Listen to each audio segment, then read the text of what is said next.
With that, again, our deepest condolences to the families. Thank you. Thanks. Sorry, I didn't introduce Alderman Ngobese.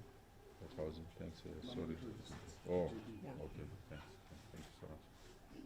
MEC Maile? Yeah, no, thanks, Premier. Maybe in. Oh, one. Sorry. Maybe. Go, go. Oh, sorry. Yeah, maybe in addition to what the Premier has raised, and in the briefing, we were also told that there are 37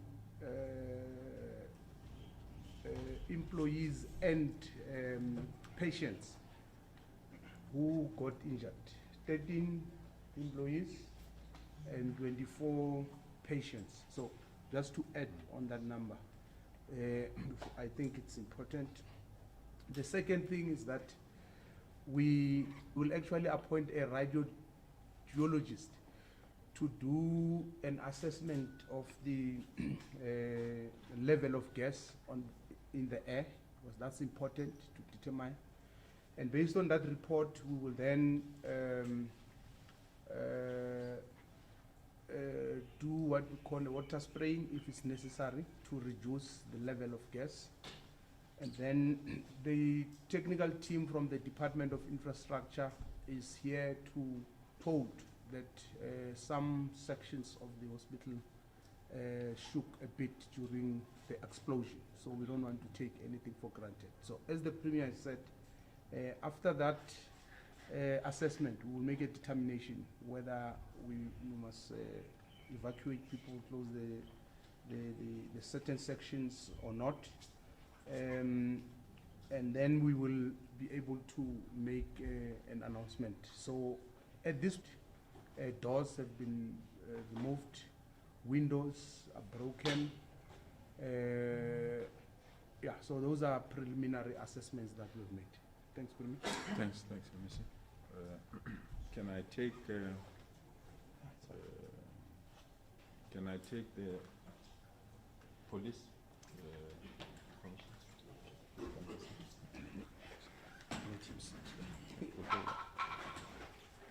Much Honorable Premier, all the MECs here, MMCs, HODs. From the law enforcement agency side, we are also integrated. We also have our EMPD, who's hard at work ensuring that they control the access to this crime scene, and also assisting and supporting the police. And from SAP side, we have also mobilized they can investigate this incident. We start with where the incident happened.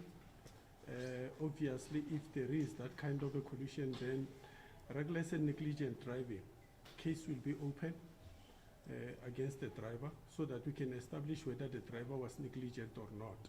So for now, we cannot say he was negligent or he was not, but the investigation, it will continue. Coming to the public and private damage to property, so that we can establish as to who's responsible, whether it was through omission or intention and so forth, to cause that kind of damages.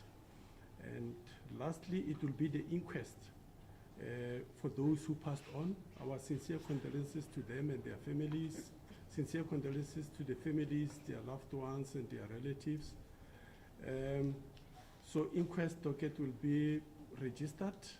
Prosecutors obviously will be directed whether we have to change the charges from inquest to murder. It will depend on the investigation which it will unfold. But for now, we are hard at work. And let me also appreciate the disaster management led obviously by the regional manager, and that they do it in a coordinated manner. And thus far, we are working very well. We complement each other, we support each other. As the Premier have said, that there's no competition. Thank you. Thanks, PC. Colleagues, I want to stop it there. And open to members of the media. So, Patriotic Alliance, let's thank all the parties that are here. Thanks. The deputy chair of the region of the NC was there as well.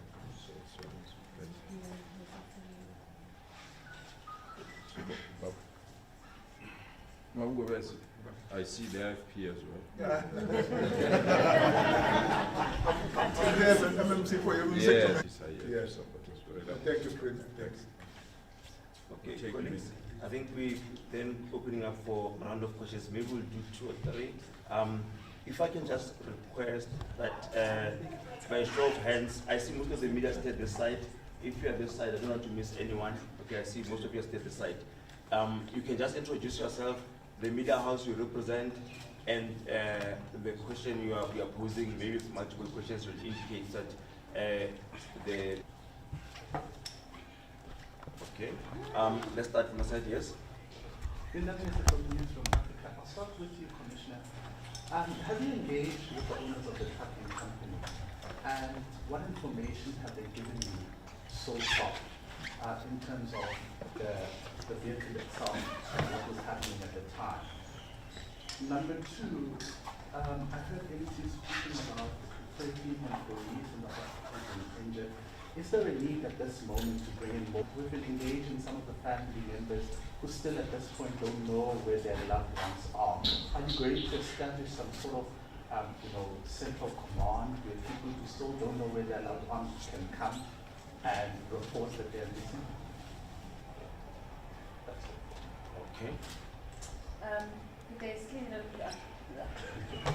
Slinda Lomasingana from ENCA. Perhaps on points of clarity with regards to those whose homes have been damaged in the perimeter affected, how are you coordinating in terms of that? And I think that uncovered by my colleague here in terms of the trucking company itself. What details do we have around the gas that was being transported? Do we know what it is? Because I think if my understanding is correct, these trucks are supposed to have labeling in terms of what it's transporting. I know there are images circulating prior to the explosion on what the truck looked like, what details they've given you there. And sorry, I don't know at this point if you can estimate the damage. Thank you. In terms of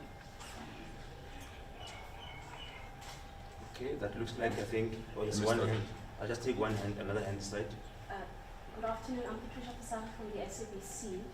Are there plans to perhaps evacuate some of the families as well, or some of the community members who things like that on the cards, and if so, where will they be taken to? How many families are we talking about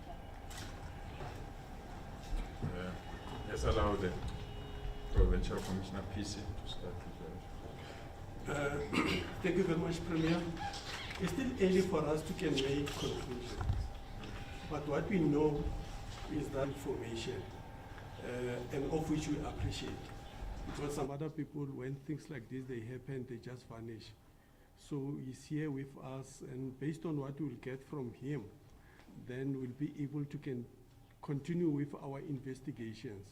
And all what we know is that the truck was transporting the hazard material, everything it will form. So, thank you. There is a command center already established that is outside here, which the Chief of Police in Dems is also manning. Every hour they have updates of what will be happening.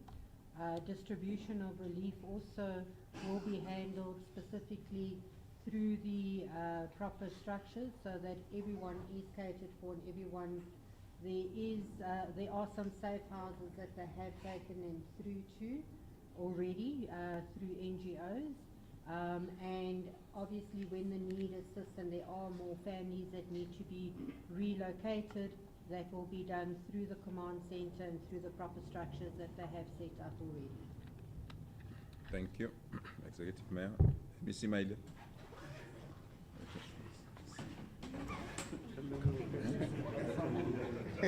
One was I had to quickly check with the acting head of department for the Department of Health. And the matter also came up in the morning at the briefing. There won't be a need to get additional staff at this point. The hospital is already working with other hospitals. Some of the patients have been taken to Bara. We will speak to all the other hospitals. We might even have to approach the private sector if there needs be.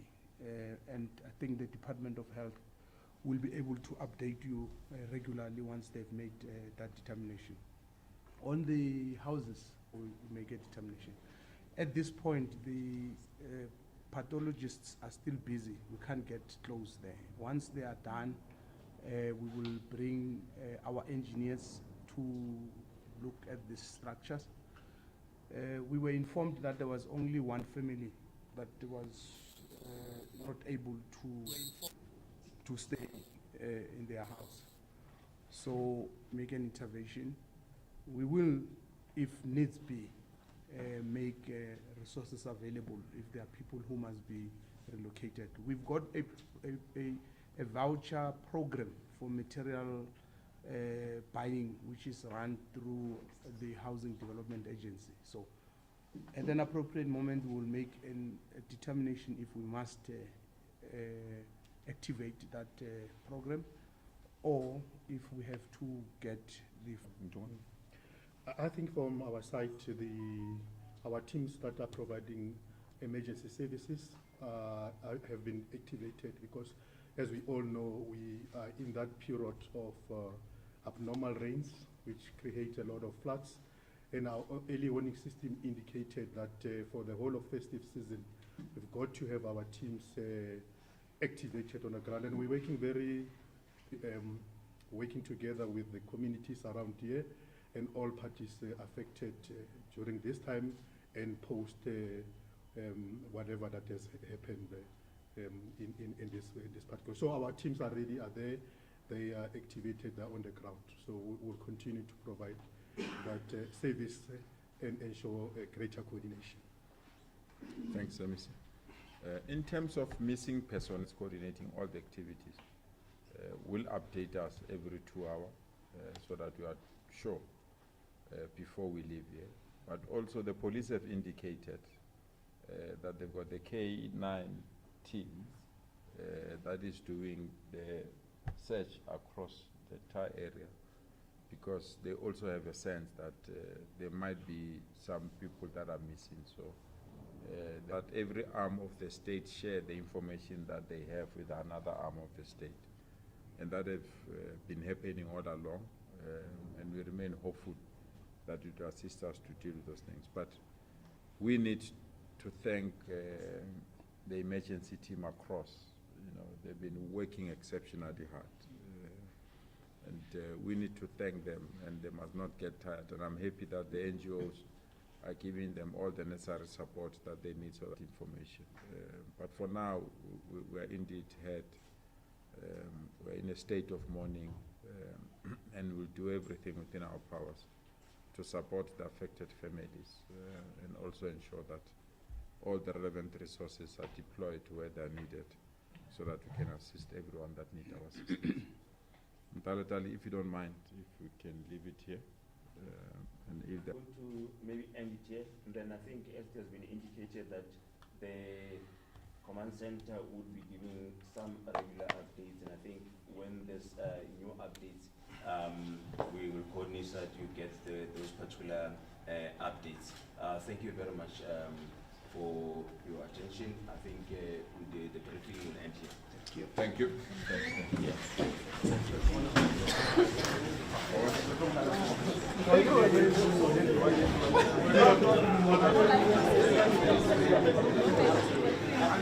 We can try, I think, for